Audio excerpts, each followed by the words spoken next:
Buenos días a todos. Sí, gracias aquí por dejarme presentar. Y bueno, mi nombre es Sebastián Ñungo. Soy, pues, acabo de terminar carrera de matemáticas y básicamente aquí les voy a presentar el proyecto que adelanté como grado, para el grado. Entonces, pues, digamos que cabe resaltar que tiene una gran componente teórica, sin embargo, pues la idea es dejar clara la intuición y pues siempre las partes teóricas no solo son aplicables acá, sino en muchos modelos de Machine Learning. Entonces, pues bueno, la idea es aplicar dos modelos que se llama gradiente estocástico y aproximación estocástica a aprendizaje por reforzamiento, que ya vamos a ver de qué estoy hablando, y en particular un algoritmo llamado Q-Learning. Entonces, ¿cuál es el plan? Vamos a hacer una breve introducción de los procesos de decisión de Markov, de las políticas y sus costos esperados. Ya con esto en mente, entonces, podemos hablar del objetivo como tal del proyecto, que es solucionar las ecuaciones de optimalidad. Y entonces, con el fin de llegar a esta solución, tenemos que pasar por un marco teórico un tanto denso, pero pues de nuevo, estos son dos modelos que tienen mucho valor en matemáticas aplicadas, entonces pues es muy interesante analizarlos y el valor en esta presentación es pensarlos de una manera markoviana, que es gradiente estocástico y aproximación estocástica. Y ya por último, entonces hablaremos de aprendizaje por reforzamiento, particular de Q-Learning, y veremos dos ejemplos muy particulares en los cuales se aplicó ya todo lo que les voy a hablar a continuación. Entonces, empecemos. Entonces, ¿qué es un proceso de decisión de Markov? Que es básicamente en donde se va a mover todo, es como la base de todo lo que voy a hablar. Entonces, un proceso de decisión de Markov consta de 5 cosas. Es una estructura con 5 cosas principales, que es un espacio de estados, que es las posibles posiciones que puede tomar mi proceso. Un conjunto de acciones, que son todas las acciones que puedo tomar en mi proceso. Un conjunto de acciones admisibles de cada estado, que son las acciones que puedo tomar dado un estado. Naturalmente es un subconjunto del estado del conjunto de acciones. Cuarto, algo que se llama un kernel estocástico, que es pensar que si yo tengo una función S y una acción A, entonces yo tengo una medida de probabilidad que se puede interpretar como la probabilidad de pasar a cualquier estado J, dado que tome una acción A en cualquier estado S. Y quinto, una función de costo. Entonces, esta función de costo va del espacio de estados cruza el espacio de acciones a R, y básicamente lo que me está diciendo es cuál es el costo de tomar una acción A en un estado S. En particular, en esta presentación, pues en el proyecto nos centramos en procesos de decisión finitos, eso que quiere decir que el espacio de estados y acciones son conjuntos finitos, y en tiempo discreto, indexamos el tiempo con los naturales. Sin embargo, pues todas estas demostraciones tienen equivalencias un poco más sofisticadas cuando hablamos de procesos enumerables, ¿sí? Con conjuntos y acciones enumerables, siempre y cuando se ponga otra condición que ya más adelante nombraré esencialmente. Entonces, pues bueno, aquí algo de notación. Entonces hablamos de xk, la variable aleatoria que representa el estado en el tiempo k, y x minúscula sub k como el valor real que toma en el tiempo k. Análogamente, lo mismo con las acciones ejecutadas, y pues análogamente también con los costos. Entonces, el costo de tomar la acción a sub k en el tiempo x sub k, en el estado x sub k. Entonces, el costo en el tiempo k. Y pues observamos entonces que como Q es una medida de probabilidad, yo tengo que, si yo sumo sobre todos los posibles estados, entonces me debería dar 1. Y además que el proceso sea markoviano, nos indica que a mí solo me interesa la posición xk y la acción que tomé en el tiempo k para determinar el comportamiento de la variable aleatoria x sub k más 1. Y pues básicamente se distribuye con la probabilidad de esta medida, Q. Otro elemento importante para los procesos de decisión de Markov, entonces, son las políticas. Para ello definimos un conjunto, mu, M, que son todos los controles. ¿Eso qué quiere decir? Funciones, mapeos que van del conjunto de estados al conjunto de acciones. Entonces, este es el conjunto de todos estos mapeos de este tipo. Cabe resaltar que existen también mapeos del tipo probabilísticos, como que yo puedo definir mu como una medida de probabilidad sobre el espacio de acciones. Sin embargo, pues nos vamos a centrar en los determinísticos, que serían esto. Y definimos una política como una tupla de elementos en este conjunto M. Entonces, intuitivamente lo que me está diciendo la política es con qué regla decido en cada tiempo. Entonces, mu me dice qué acción debo tomar según el estado. Un tipo, bueno,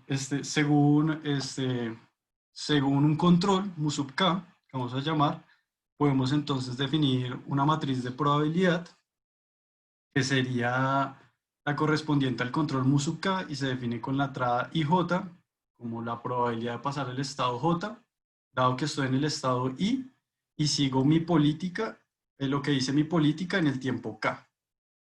Entonces así puedo definir una matriz de probabilidad.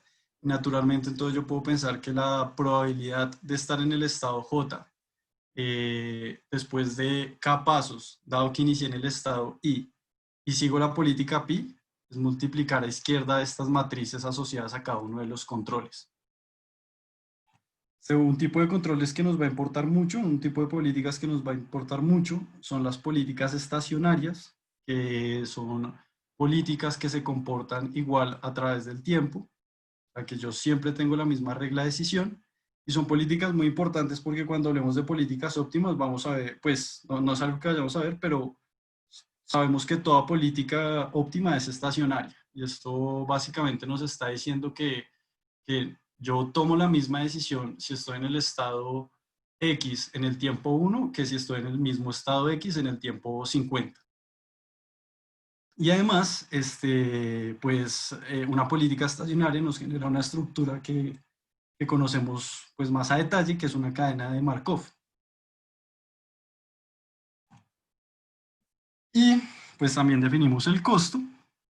Entonces, ¿qué es el costo? Definimos entonces siguiendo una política pi y dado un estado inicial, el costo esperado hasta el tiempo n como las sumas de los costos descontados hasta el tiempo n en valor esperado. ¿Sí? Sabemos que esto sigue una probabilidad según el proceso de decisión de Markov, entonces hablamos de valor esperado y análogamente para cualquier estado sabemos que es finito, podemos definir este costo esperado hasta el tiempo n, que sería este vector de acá. Sin embargo, pues también se puede hacer en espacios innumerables. Y entonces aquí ya hablamos del objetivo como tal del proyecto. Entonces primero definimos el costo esperado descontado como el límite cuando n tiene infinito de este costo esperado hasta el tiempo n. Entonces es el costo esperado a largo plazo, en un horizonte de tiempo infinito. ¿Sí? Y pues aquí entra lo que decía de, se puede también pensar esto para espacios discretos cuando yo tengo costos acotados, porque este límite no necesariamente tiene que existir. ¿Sí? Y además, entonces, pues vamos a definir la política óptima, que es nuestro objetivo principal, como la política que minimiza la función de costo esperado descontado, que sería esta pi asterisco de acá. Y este p asterisco que nos da que es el mínimo, decimos que es el costo óptimo. Entonces, pues hasta aquí tenemos el objetivo de la presentación, que es encontrar el costo óptimo de un estado inicial en un proceso de decisión de Markov. Y análogamente también queremos encontrar la política que optimiza este costo. O sea, con qué regla, la regla óptima para optimizar este costo. Entonces hablemos un poco de cómo se aproxima la solución, que sería la aproximación de programación dinámica clásica. Entonces para ello definimos un operador de programación dinámica que se define de esta forma. Entonces no es más sino pensar, oiga, el costo del estado X es el costo del estado X más el costo en probabilidad del estado J al que yo pueda llegar. Entonces intuitivamente esta función me está reuniendo esta información de costo esperado descontado. Y la manera más común de trabajarla es por su manera vectorial, que sería pensarla de esta manera sobre todas las políticas determinísticas, que sabemos que son contables porque tenemos espacios de estados y acciones contables, entonces podemos encontrar un mu que haga este chiste de acá. y además sabemos que las políticas óptimas son estacionarias. Pues tiene sentido buscarlo una vez en el conjunto de políticas deterministas. Y aquí entonces podemos hablar de cuál sería la solución de nuestro problema en un sentido clásico. Como que encontrar el costo óptimo es equivalente a encontrar un punto fijo, el punto fijo del operador L, ¿sí? De la función que mostré anteriormente. Y aquí hay como dos afirmaciones muy fuertes que no se dejan ver. Esto se llama las ecuaciones de optimalidad de Bellman. Y aquí hay dos afirmaciones muy fuertes. La primera es que exista este punto fijo. Y la segunda es que si este punto fijo existe, sea exactamente igual al valor óptimo, al valor de costo esperado óptimo, descontado. Entonces, pues nada, aquí hablamos un poco así como tangencialmente del teorema de punto fijo de Banach, que es si L es una función que hace que mi espacio se reduzca, entonces sí tiene un punto fijo y además vamos a encontrar una manera recursiva de encontrar este punto fijo. Esta manera recursiva en la teoría clásica como de programación dinámica pues, se llama el algoritmo de iteración por valor, muy famoso y uno lo puede utilizar cuando tiene un proceso de decisión de Markov completo con estados, acciones, probabilidades de transición y costos. Y entonces lo interesante es que el operador de programación dinámica es una contracción, es una función que reduce mi espacio cuando el factor de descuento beta es menor a 1, ¿sí? Menor a 1. Entonces, efectivamente, tenemos que este operador de programación dinámica, esta función, este mapeo, tiene un punto que se queda estático bajo la proyección, bajo el mapeo L. ¿Sí? Y lo siguiente que querríamos ver es si ese punto que se queda estático es exactamente el punto, el valor esperado, el costo esperado óptimo, que es este que está acá. Entonces, pues bueno, este es un teorema y el punto es que si uno hace las dos cotas, logra observar que efectivamente el punto fijo es el costo esperado óptimo. Y entonces, pues se supone que hasta que uno ya tiene una solución, uno solo tendría que buscar el punto fijo del operador de programación dinámica, pero pues eso en caso de que uno tenga un proceso de decisión de Markov completo. Y generalmente uno no conoce las dinámicas de su proceso, que sería como la función de transición de mi proceso de decisión de Markov. Entonces, pues para eso nos tenemos que como embarcar en un marco teórico más grande para lograr determinar cómo encontrar esta función de valor, este costo óptimo, cuando yo no conozco a cabalidad mi proceso de decisión de Markov. Entonces, bueno, aquí se pone un poco densa la presentación en el sentido de que voy a hablar de dos frameworks muy importantes. Sin embargo, quiero resaltar desde ya que lo interesante de las aproximaciones que se están haciendo acá es que se piensan estos frameworks, estos marcos de manera markoviana. Y pues es el gran avance, el avance del proyecto. Pensar esto de manera markoviana y lograr acoplarlo con los procesos de decisión de Markov. Entonces, pues este es uno muy famoso, que yo creo que si han visto algo de Machine Learning lo conocen, que es descenso de gradiente estocástico. Entonces, lo que yo busco es, yo tengo una función f que es diferenciable y una función g que representa un estimador de mi gradiente con un cierto ruido eta. Entonces, ¿eso qué quiere decir? Yo no conozco a cabalidad mi gradiente, sé que conozco un estimador con un ruido. Y el objetivo entonces es minimizar esta función f, y lo que propone el método de descenso de gradiente estocástico es moverse en dirección del estimador de mi gradiente. Sí, pero pues aquí entonces se hacen unas preguntas como, oiga, pues si yo me muevo en esta dirección, ¿será que sí converjo? ¿Qué condiciones son suficientes para llegar al mínimo? ¿Será que no me quedo oscilando? Entonces aquí pues tendríamos algunas condiciones suficientes para determinar la convergencia de este estimador. Y es, bueno, las primeras son de regularidad. La segunda, que es como que la que más me interesa que vean en el sentido de pensar las cosas markovianamente, este f sub k podemos pensarlo como, sabemos que toda medida de probabilidad está definida sobre un espacio de probabilidad, ¿cierto? Que son los eventos que yo puedo medir. Entonces, este FK me dice los eventos que yo puedo medir con la información que tengo en el tiempo K, ¿sí? Los eventos que yo puedo sacar alguna probabilidad en el tiempo K. Y lo que estoy diciendo es que mi ruido en el tiempo K-1, en realidad lo conozco con la información hasta el tiempo K. ¿Qué quiere decir? Que cuando hago la actualización de descenso de gradiente, en realidad no conozco a cabalidad mi ruido. Sin embargo, sé que si yo proyecto el estimador, si yo pienso el estimador del gradiente con respecto a la información que tengo en el tiempo K, pues en valor esperado sí se parece al gradiente. Sí se parece al gradiente y pues de esta condición, de esta segunda condición, es cuando yo puedo ver que efectivamente es un estimador y sesgado, que sí es una dirección de descenso. La tercera y la cuarta condición ya son los supuestos de regularidad sobre el segundo momento de mi estimador. Y el cuarto, pues también decir que la función es convexa me ayuda a decir que la función tiene un mínimo. Entonces, que la búsqueda sí tiene sentido buscar un mínimo de esa función. Y el quinto, pues es decir que mi tamaño de paso, que tanto le creo a mi algoritmo, pues decrezca, pero no decrezca tan rápido. Básicamente esa es la intuición de este quinto supuesto. De los supuestos tengo algunos lemas, que no voy a explicar todos, pero el que más me interesa que vean es este, y es que con estos lemas, con estas condiciones, son suficientes para determinar que lo que yo veo en valor esperado, con la información que yo tengo en el tiempo K, del descenso hasta el tiempo K, se comporta markovianamente. ¿Eso qué quiere decir? Que puedo puedo plantear una cota que solo dependa de la información que yo tengo en el tiempo K. ¿Sí? Y pues los dos supuestos de arriba y de abajo son algo de regularidad para que este marco de estudio pues converja, para que el descenso de gradiente converja al mínimo.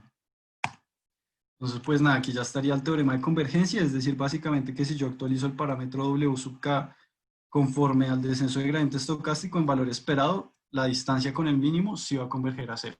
Entonces con probabilidad 1 converge a cero el método de descenso de gradiente estocástico. Y pues una pequeña demostración, pues, que es muy interesante, sin embargo no voy a ahondar en ella, pero pues ya tengo primera parte como un gran componente para hablar de esto, encontrar el costo óptimo, que es el método de descenso de gradiente estocástico. Y hay una función en particular que me interesa, que va a ser la función de costos cuadráticos, que es esta. Entonces yo sé que es como un poco matar una hormiga con una bazuca, pero pues lo interesante es permitirse pensar el descenso de gradiente estocástico como un proceso markoviano. O sea, no solo como pues, estocástico y nada más, sino como un proceso markoviano. Y lo siguiente, entonces ya como retomando un poco y encajando las cosas con lo anterior, es un framework que me ayuda a buscar puntos fijos. Entonces recuerden que lo que yo quiero es encontrar el punto fijo del operador de programa, o sea, encontrar las ecuaciones de optimalidad de Bellman que se satisfagan. Eso es equivalente a encontrar un punto fijo de un operador. Entonces, lo que yo quiero es un marco de trabajo que me permita encontrar puntos fijos. Entonces yo tengo una función f que no conozco a cabalidad y lo que yo quiero es encontrar un punto x que bajo la función f sea igual al mismo. Entonces pues yo puedo pensar una función que va de Rn en Rn como una función por componentes, que serían mapeos que van de Rn a R, y hago la actualización por componentes de esta manera. Entonces, si a alguno le resulta familiar, esto es como hacer Newton, pero con un ruido. Un ruido beta que siempre estamos asociando a la estocasticidad del proceso de decisión de Markov. Entonces, por eso casi todas las condiciones se ponen sobre este ruido. ¿Cómo quiero que se comporte mi proceso aunque no lo conozca? Y se actualiza componente a componente de esta manera, que es prácticamente hacer Newton, pero con un ruido. De nuevo tengo que plantear algunas condiciones suficientes. Esta primera es muy interesante porque lo que yo quiero es que yo logre actualizar todas las componentes de mi vector en Rn, ¿sí? Y esto, cuando hablemos de procesos de decisión de Markov, sería el equivalente a yo poder recorrer todos los estados de mi proceso de decisión de Markov, ¿sí? Yo no quiero que ningún estado, ninguna componente se quede por actualizar, sin actualizar, porque si no, nunca voy a lograr encontrar el punto fijo. Aquí de nuevo x0, entonces lo conozco con la información que tengo en el tiempo 0. Mi ruido en el tiempo k solo lo conozco con la información que tengo la información que tengo en el tiempo k más 1. Sin embargo, puedo decir que en valor esperado mi ruido con la información que tengo en el tiempo k es 0. Alguna cota del segundo momento con respecto a mi proceso. Y pues el cuarto supuesto me habla de que efectivamente tiene sentido buscar un punto fijo. Este cuarto supuesto es casi como pensar que mi función f sí es una contracción. Y pues bajo estos supuestos tenemos que sí, que yo llego a un punto fijo con probabilidad 1. Todo esto se habla en probabilidad porque pues tengo un ruido estocástico. Entonces si tengo, pues, el proceso converge al punto fijo con probabilidad 1 y estos hacen dos pasos. Primero se mira que está acotado el proceso, y luego sí se ve que converge con probabilidad 1. Entonces, recapitulando un poco, volvemos a procesos de decisión de Markov. Entonces no olviden, ese es como el marco general y más importante del proyecto. Yo necesitaba un algoritmo que encontrara puntos fijos de manera estocástica, cuando yo no conozco a cabalidad mi proceso de decisión de Markov. ¿Sí? Y entonces es el algoritmo de aproximación estocástica. Sin embargo, para que este algoritmo funcione, yo necesito pasar por un algoritmo un poco más de bajo nivel, que sería el de descenso de gradiente estocástico. ¿Sí? Entonces, pues volvamos un poco a lo que son los procesos de decisión de Markov. Yo tengo un conjunto P que no he definido, pero no es más sino los pares y de estados acciones admisibles. Eso quiere decir que aquí hay un estado y aquí están todos sus posibles acciones admisibles. Esto para todos los estados y acciones admisibles. Y como estoy hablando de un espacio finito de estados y acciones, pues P ciertamente tiene alguna cardinalidad que se llama M, que la va a llamar M. Y debo considerar que el proceso de decisión de Markov se está generando con una política que garantiza irreducibilidad de mi cadena de Markov. Entonces, ¿con esto qué quiero decir? Que el proceso en realidad sí logra recorrer todos los estados. ¿Sí? Sea cual sea la política con la cual estoy generando mi proceso, debo lograr recorrer todos mis estados. Y entonces, hablamos de un algoritmo que se llama Q-Learning, que es como pensar yo había planteado algo que era como el valor, la función de costo esperado de un estado inicial. Entonces ahora piensen que Q es como la función de costo esperado de un estado y acción inicial, ¿sí? Y entonces Q-Learning lo que propone es, oiga, actualice este parámetro con lo que ya tenía, más el costo que observa con el mínimo costo que puede obtener en el siguiente paso. Y ese es como el ajuste que hace Q-Learning para encontrar esta función de costo de estado-acción. Sin embargo, pues yo no sé si funciona, en la práctica funciona, y la idea es ver por qué funciona.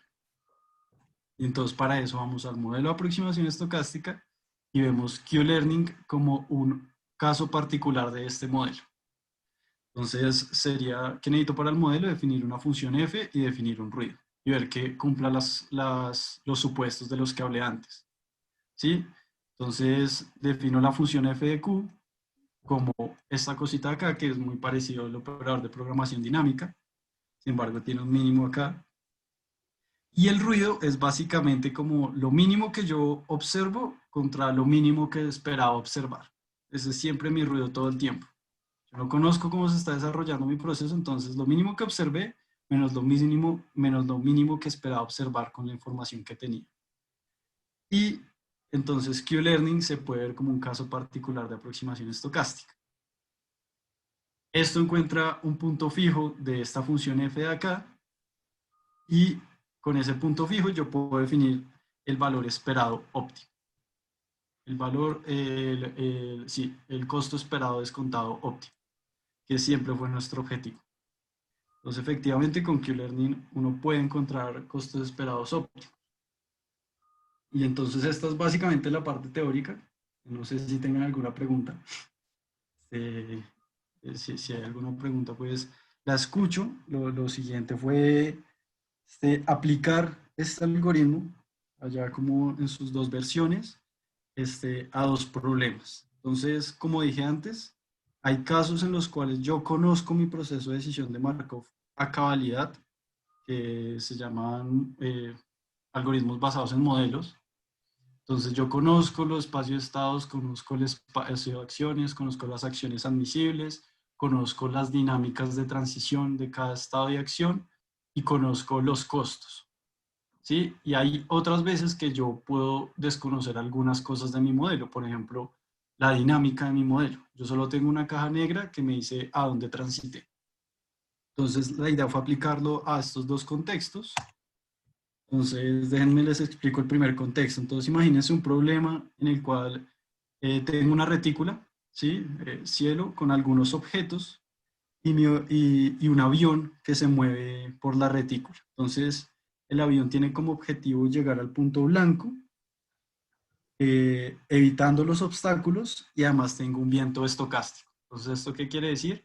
Si el avión toma la decisión de ir a la derecha, pues con alguna probabilidad va a terminar en la casilla de la derecha, pero con alguna otra puede terminar en otra casilla, porque hay un viento que me está perturbando mi movimiento.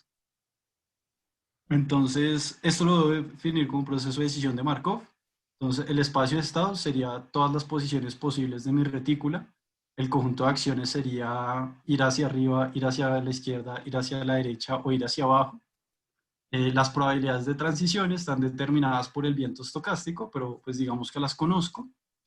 Y el costo, entonces sería, ok, esto es una caminata no costosa, que sería estar, si yo no me he estrellado ni he llegado al objetivo, mi costo es de cero. Si yo me estrello contra algún objeto, entonces mi costo es muy alto, mi costo es de 100. Y si yo llego al objetivo, mi costo es muy bajo, mi costo es de menos 100. ¿Qué se observa? Que el objeto, o sea, la idea era probar el objeto desde distintas posiciones, el objeto volador, ponerlo a hacer el algoritmo de Q-Learning desde distintas posiciones iniciales. Entonces, de izquierda a derecha y de abajo hacia arriba se está alejando del objetivo y lo que se encuentra es una convergencia de esta manera, más que todo. Más o menos en un punto no sabe nada y al siguiente ya sabe perfectamente cuál es la política para minimizar el costo esperado. Que es algo, pues, es muy común de ver este tipo de convergencia cuando se habla de procesos estocásticos. Y como en este modelo tenía un proceso de decisión de Markov completo, entonces también el objetivo es como, oiga, si tengo un proceso de decisión de Markov completo, ¿por qué no compararlo contra algoritmos de programación dinámica clásica? Entonces, este es un algoritmo de programación dinámica clásica que es todo proceso de Markov se puede ver como un problema de programación lineal y entonces se resolvió como un problema de programación lineal y dio esta estrategia óptima. Pues, esta estrategia óptima, la estrategia óptima no es única, una estrategia óptima es esta. Entonces, aquí lo que está diciendo es amarillo significa que tome la acción de ir hacia la derecha, verde significa que tome la acción de ir hacia la izquierda, morado significa que tome la acción de ir hacia arriba y azul significa que tome la acción de ir hacia abajo. Entonces, esto es lo que encontró la estrategia óptima que encontró el operador, el algoritmo de programación lineal, y esta es la que iba encontrando QLearn. Entonces, si hay alguna semejanza, hay un óvalo rojo que significa cuáles son los estados que vale la pena mirar, o sea, los que sí alcanzó a evaluar el agente de Q-Learning. Si se dan cuenta, estos no los alcanzó a evaluar, entonces no sabe cuál es la estrategia óptima acá, pero pues se van pareciendo de alguna manera. José, Señor, y la función de transición, el kernel, es pues determinístico o se le pone algo, digamos, yo me imagino que el estado es la imagen, por decirlo así, que yo estoy observando en un momento sí, de donde está el avión y donde están todas las demás cosas. sí. Y yo tomo una acción, mi acción puede ser subo, derecha, izquierda, abajo, y entonces, pues con la acción yo ya sé cuál es mi estado. Sí, no, porque lo que decía es que hay un viento estocástico. Ah, Entonces, digamos que yo tomo la acción de ir hacia la derecha, con cierta probabilidad voy a terminar en la casilla de la derecha, pero con cierta otra probabilidad positiva voy a terminar en algún otro estado. Ya, ya, bien, bien, sí. Entonces, digamos que ese pues también es como lo bacano de este problema que involucra una incertidumbre en la transición. Y en este, y ahorita en esto, en el lado izquierdo que lo resolves de forma lineal, eso da un sistema de qué tamaño para resolverlo. Ese sistema tiene cantidad de restricciones como el conjunto de pares estado acciones admisibles. O sea, en este caso tendría M. Pero eso qué tamaño es, digamos, qué tan grande es M. Este lo solucioné, estas retículas de 50 por 50, pero lo máximo que hice la solución fue una retícula como de 200 por 200 y eso es como 400.000, 40.000, sí. Ya, Eso sería el espacio de estados, ahora sumarle el espacio de acciones, entonces 400.000 por 4, cantidad de variables tiene la cantidad de estados como acciones también, sí. Entonces, pues siempre es grande el proceso. Sin embargo, pues aquí ya hay métodos como simplex o cosas así que garantizan una convergencia lineal al menos. Y el siguiente ejemplo pero es... perdóname, está súper chévere esto, pues lo que yo entiendo es que encuentra como una política distinta, ¿no?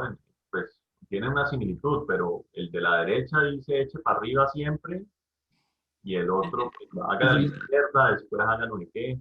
Es que el de la derecha, que es el de Q-Learning, alcanzó a evaluar estos estados. No alcanzó a evaluar estos estados, por eso era tan importante que el algoritmo de Q-Learning lograra, cuando hacía la comparación con aproximación estocástica, que se garantizara la actualización de todos los componentes. O si no, nunca va a converger. Sí, digamos que pues, cuando ya se hace algo de gran dimensionalidad se debe manejar de otra manera. Pero sí, también aquí cabe resaltar que la estrategia de programación lineal para solucionar el problema no da una política determinística. Uno le hace pues, la vuelve determinística, de manera como sacando máximos, pero pues así da. Pero y supongo que eso es para cuando comienza el avioncito, ¿dónde? No, no importa dónde comience, ahí le va Exacto. diciendo cómo se mueve. Exacto. Pero morado a la derecha no quiere decir suba para arriba, morado no es todo lo que estoy viendo a la derecha. Sí, pero así se inicializa. O sea, se inicializa con algo aleatorio. ¿Sí? Oiga, siempre coja hacia arriba. Y Ah, entonces comienza a darse cuenta en el caso de Q-Learning de que, oiga, no, esto no me está funcionando. Esto me estoy estrellando mucho, estoy haciendo algo mal. Y comienza a actualizar los estados. Es- ya. pero si uno tiene el modelo completo, pues esto de programación lineal se demora 5 minutos y Q-Learning se demora mucho, mucho tiempo. Tanto así que no terminó de evaluar toda la retícula. Bueno, y entonces el otro ejemplo que era más interesante, que me parece un poco más interesante y más el fin de esta presentación es, oiga, ahora yo tengo mi proceso de decisión de Markov, pero no conozco las dinámicas de transición. Entonces, pues algo aquí como piensen en un juego de mesa. En este caso yo trabajé un juego que se llama Morris de tres hombres. Entonces, pues les explico brevemente las reglas. Este es un tablero, así como el que se ve acá. Son dos jugadores, cada jugador tiene tres fichas y se van poniendo las fichas alternadamente con el objetivo de poner tres fichas en raya, como el tricky. Sin embargo, si llegan en una primera fase y no logran poner alguno de los jugadores las tres fichas en raya, entonces pueden mover sus fichas por las líneas, ¿sí? A nodos adyacentes, pues, siempre y cuando la posición no esté ocupada. Entonces, digamos que es un proceso markoviano en el sentido de que yo puedo ver una foto del juego y ver, y si me toca a mí, pues puedo decidir qué hacer. ¿Sí? Y si lo modelo entonces como un proceso de decisión de Markov, entonces el espacio de estado sería todas las posiciones del juego posibles, las acciones serían cuál es la acción que puede ejecutar el jugador según el estado en el que se encuentra el juego. Las probabilidades de transiciones no las conozco porque ciertamente no sé cómo va a desarrollarse mi contrincante. Y, y la función de costo, entonces esto fue la idea también, probar como este algoritmo con un estrés máximo. Entonces, oiga, supongo que usted no conoce nada, entonces el costo es de 1 si llega a una posición terminal en la cual perdió, y el costo es de -1 si llega a una posición terminal en la cual ganó. Ya, eso es lo único que sabe. Y entonces, pues observa lo siguiente. Entonces, eh, esta es la primera jugada. Entonces, este es el primer estado. Un estado, un espacio. Yo no entiendo cómo se puede hacer eso. El adversario, ¿vas a suponer que el adversario juega algo? Voy a, ¿cómo así? ¿Cómo así? O No, alguna política. El no, adversario siempre juega esto. Este tipo de jugadas siempre tiene un adversario. no. O vos volviste las jugadas del adversario, la volviste parte del Estado. Las jugadas del adversario se determinan de manera casi que aleatoria. Ah, bueno, hay una política y es que el adversario juega aleatoriamente o alguna cosa así, Sí, sí, sí, sí. coherente con el juego. Pues es que hay algo aquí que estoy pasando un poco por encima, que pues que no quería, que es como cuando uno hace, cuando hace la política de exploración, pues debe pensar en algo que vaya aprendiendo conforme el algoritmo va aprendiendo. Entonces, la política de exploración es, oiga, haga con probabilidad de 0.8 lo mejor que conoce y con 0.2 de probabilidad, haga algo aleatorio. ¿Sí? Entonces, pues uno puede ir jugando con eso, igualmente de todas maneras converge, sin embargo, la idea es como que tenga un fin, que lleguen a un fin y que no se queden jugando infinitamente. Y entonces aquí lo que encuentra la gente uno es, después, es para su primera jugada, encuentra una estrategia óptima, una estrategia ganadora, más o menos a los 61.000 pasos, los 61.000 iteraciones del algoritmo. Entonces, oiga, a las 61.000 ya encontré una política que hace que mi costo esperado sea de -1 en mi primera jugada. Que de nuevo, esta convergencia es muy parecida a muchas de procesos estocásticos, son muy interesantes. Sin embargo, aquí si yo pudiera hacer un zoom, que esto es muy ruidoso, o sea, aquí se encuentra un montón de fluctuaciones y esto es cero que es diferenciable. Pero pues es muy interesante el tipo de convergencia, como que en un punto no conozco y en el siguiente, oiga, ya sé jugar esto definitivamente. Y pues, ¿cuánto tiempo queda? Pues ya por último, la idea entonces es como poner este man que sabe jugar. Entonces, Una que hay un... pregunta, José, Sí, ¿por qué la primera jugada? ¿Cómo sabes que eso quiere decir que es en la primera jugada? ¿cómo así? Te entendí que él aprendió a jugar de tal forma que en la primera jugada, con poner las tres de primero, ya con eso va a ganar, o no es eso lo que dice. Sí, sí, sí, sí, o sea, Pero, debo plantearme un estado inicial. Entonces, el estado inicial va a ser la primera jugada. Bien podría ser cualquier otra disposición del juego. Sí, pero lo que yo quiero es que, a ver si la gente aprende a jugar, a hacer su primer movimiento de manera que ya le determine su victoria. Sí, pues él conoce una estrategia que en la primera jugada de su estrategia ya tiene un valor esperado, un costo esperado de -1, que es un costo esperado muy bajo, o sea que pues, con alta probabilidad va a ganar. ese juego, José, es un juego determinado. Debería de haber un jugador que siempre gana, o el Sí, primero o el segundo. ¿Vos estás sí, seguro que es el primero por esta computación o tenés una demostración matemática de que el primero siempre gana si juega bien? si es de reglas completas, el primero siempre gana y no hice la demostración completa de por qué el primero siempre gana, pero pues el algoritmo lo develó. Porque Pero, pero el primero no siempre tiene que ganar. sí, en este caso sí. O bueno, sí, el primero sí. O sea, aprende una estrategia para siempre ganar. Si inicia, Pero pues el ejercicio computacional te dio eso, pero quiero decir, el teorema general decir, en ajedrez no se sabe si las blancas ganan o las negras pueden garantizar un empate o ganar. Todo el mundo sospecha que las blancas son las que Sí. pueden ganar, pero digamos, no hay un teorema que diga que el que primero juega es necesariamente el que gana. Hay un teorema que me garantiza la estrategia óptima.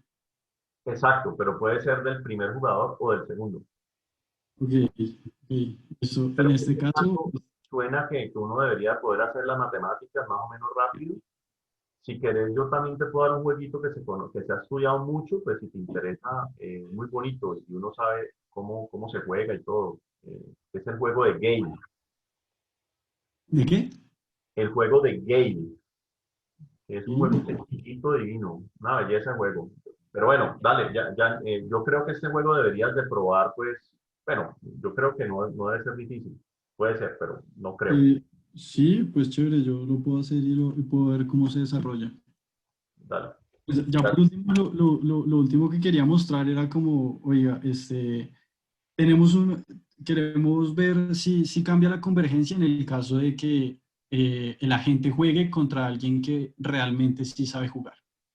Entonces, lo que hice es básicamente este man, que lo vamos a llamar el agente uno, el jugador uno, ya se supone que sabe jugar.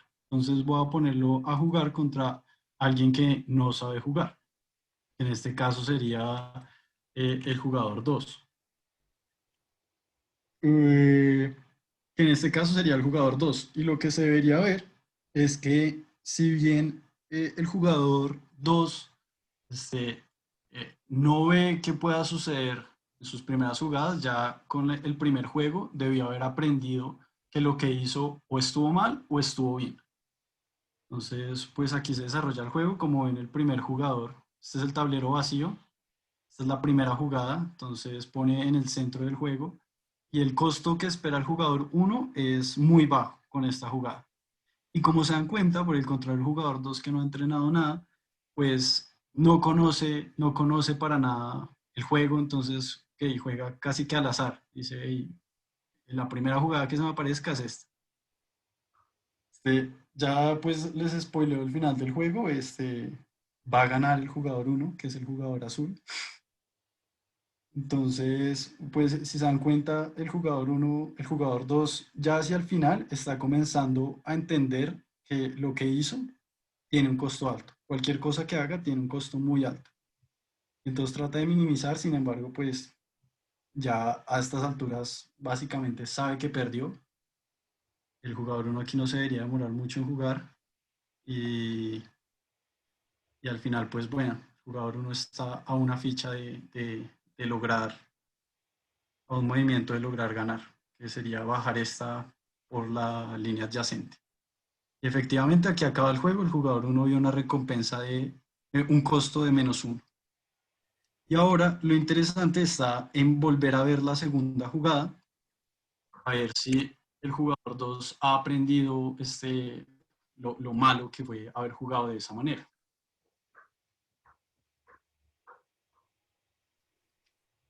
Obviamente aquí estoy haciendo el entrenamiento con bastantes episodios, de pronto más de los que debería utilizar, por lo que esto ya está entrenado, pero pues por eso se demora un poco. Lo mismo, el jugador uno ve que esta jugada es poco costosa.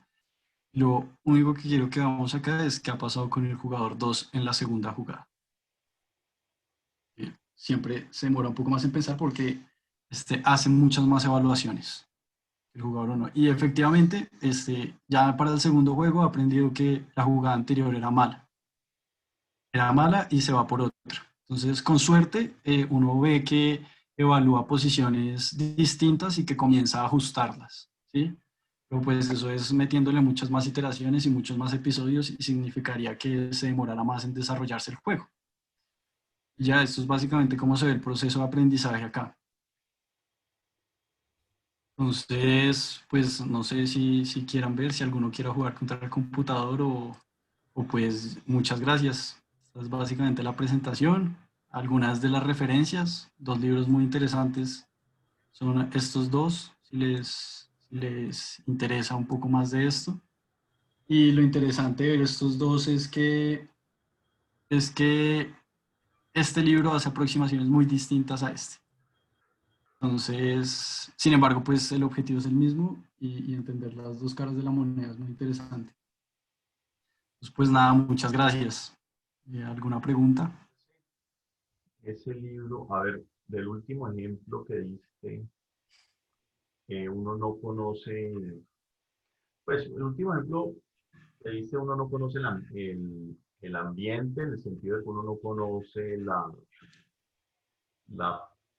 distribución, la forma como juega el adversario, pero sí supones una. Pero la convergencia no depende de cuál suponga. O sea, supongo una para explorar, para explorar. Y de hecho, si yo supongo una estática, eso perjudicaría al juego porque evaluaría siempre los mismos estados.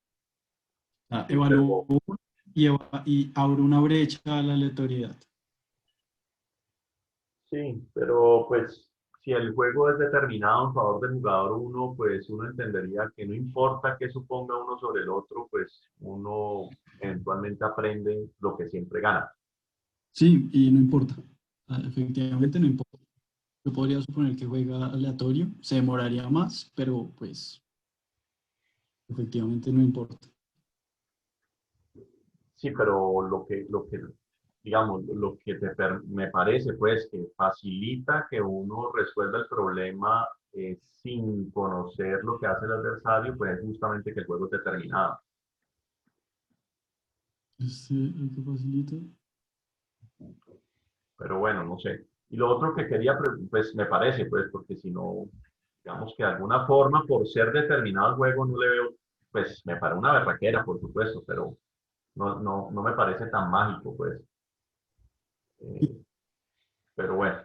No, y lo otro que te quería preguntar, lo de Versecas, ese libro yo no lo conozco y ese libro que es pura programación dinámica, pero también hace Model Free o no. Sí, sí, más no estoy hacia el final. Lo que pasa es que es interesante que hace pues, o sea, todo lo que yo hablé acá o las demostraciones, pues las hace otra aproximación, al menos de la parte de programación dinámica, de procesos de decisiones de Markov. El resto ya es pues más propio de las demostraciones, pero este libro de Versecas pues hace una aproximación también bien interesante. ¿Lo tenés, José? Sí, pues es que está en versión preprint, sí, sí lo tengo, se lo puedo enviar. Y no, pues eso era la verdad, quería de pronto, pero se me olvidó una cosa que hace rato tal, pero muy chévere, súper interesante. Ah, te iba a preguntar es, digamos que Q-Learning, pues la gente lo usa y pues seguramente hay unas demostraciones de que Q-Learning encuentra el óptimo, pero la tuya es una demostración pues nueva, digamos, haber visto Q-Learning como un ejemplo de Stochastic Gradient Descent o eso es Este, probable. Es nuevo en el sentido del ajuste de las condiciones para hablar de descenso de gradiente estocástico. O sea, cuando se hizo la demostración, pues había una gran parte que hacía como un hueco ahí, que era la parte de descenso de gradiente estocástica. Y entonces, pues apoyaron algunas notas si se encontraban condiciones suficientes para lograr determinar la convergencia. Pero la idea de ponerlo en términos de aproximación estocástica es de Sisiclis, que pues es otro griego que hace este paper, y pues sí, esta parte como oscura del descenso del gradiente y cómo lo pone y cómo lo plantea. Pero pues esta parte de aproximación estocástica pues es muy interesante en general en lo que he leído en el sentido de encontrar el punto fijo del operador de programación dinámica. Ya, súper chévere. Muchas gracias, José. Buenísimo. ¿Alguien más tiene preguntas?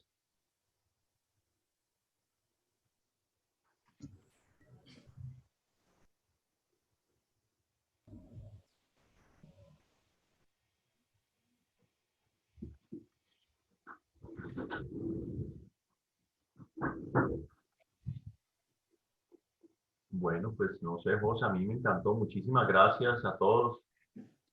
Entonces, el seminario lo estamos poniendo en una horita nomás para que la gente, pues, que tiene que labores caseras y demás, no interfiera tanto. Entonces, por lo menos por un tiempo, seguiremos experimentando esta sesión de una hora únicamente.